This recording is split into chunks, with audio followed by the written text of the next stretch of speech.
I have to warn you that there's going to be several amounts of spoilers for the first game of Dragon's Dogma, and to some extent also on Dragon's Dogma 2, because of how the philosophy of the world functions in this game. Many other things that I am going to tell you in this video are also going to be true on Dragon's Dogma 2, and it'll all make sense in a little moment.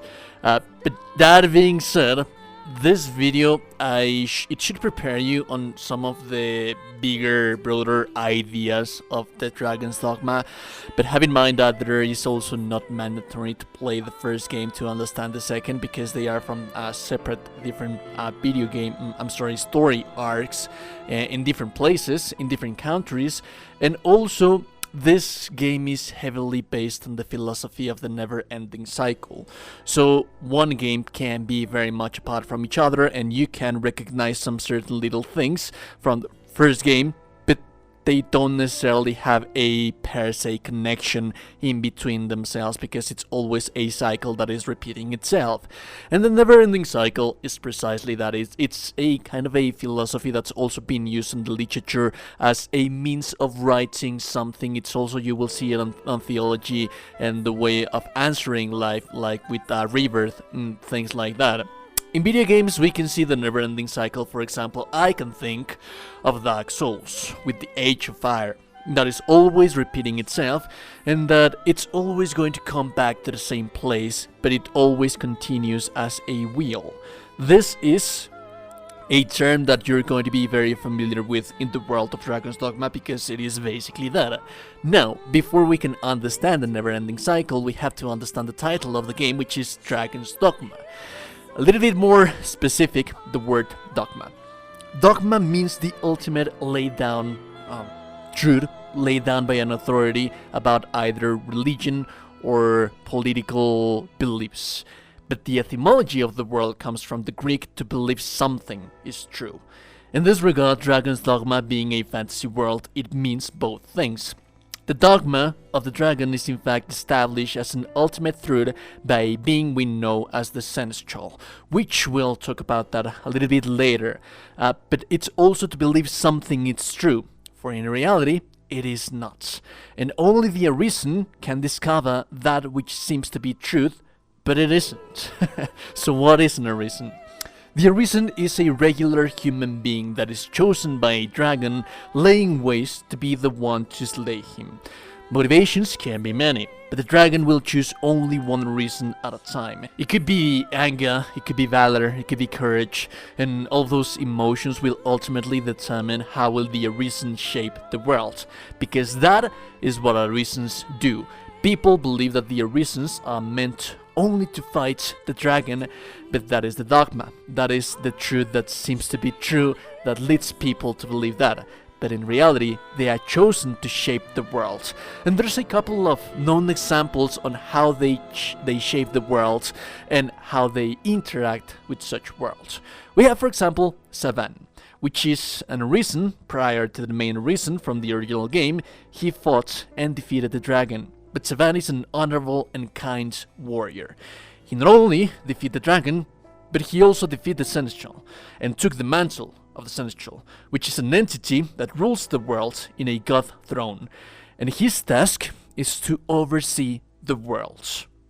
Now we have Duke Edmund Dragonsbane. He was an Arisen as well, and you can meet him as the ruler of Grancis from the very first game. When you meet him, he seems to be a little bit of a weak man that committed many crimes, many sins in his past, but no one seems to care because of his status. And how did he become the Duke, being such a lowly believed and tormented man by his past? Well, he faced the dragon, which then asked to give the one he loved the most in exchange for his life, which is a very common choice that the dragon, decision that the dragon makes you to do when you are facing him. And yeah, he offered the duchy, which he accepted, and everyone believed that he in fact slayed the dragon. But the dragon took the one that he loved the most. That is why he's so tormented by the past. Then we have Mage. He is an Arisen that upon facing the dragon, learned that the dragon was in fact the person that he fell in love some years ago, because the dragon that he faced was the prior Arisen, that failed to take the mantle of the Celestial. And when the dragon asked the very same question that he asked to Edmund Dragonsbane, he neglected it, because either response, any one of them, would mean losing the one thing that they loved the most. So he scorned the dragon and the wheel, the never-ending cycle, and became a powerful demon, not quite a dragon yet, but so powerful that would shape forms into being, and luring Arisens and pawns from all over the world to corrupt them because of his hateful influence.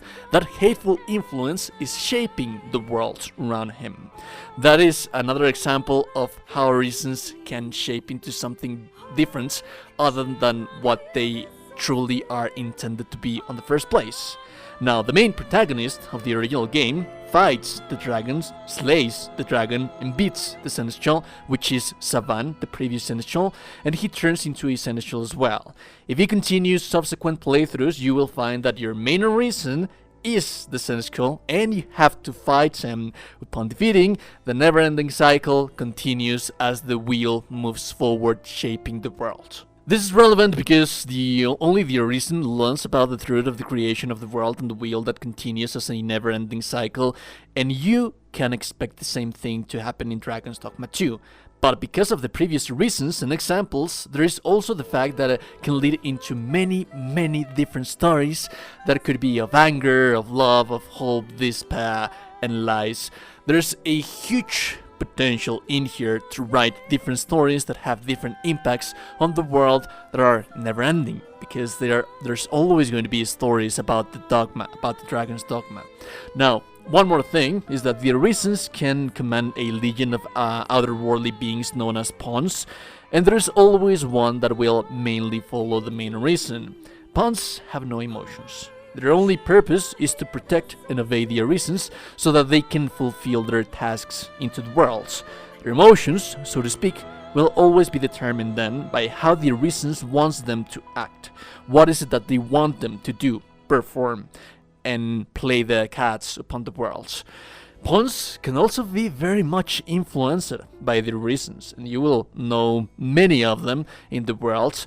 For like we mentioned, the true purpose of the Arisen is to shape the world, to keep the wheel spinning. Even though that there's always a celestial Arisen on the god throne overseeing the grand scheme of things, pawns can also become human beings depending on the actions, interactions, and love and affections that they might have developed on their Arisens while they are doing their travels, or if their Arisens love them enough for them to want them to have a life.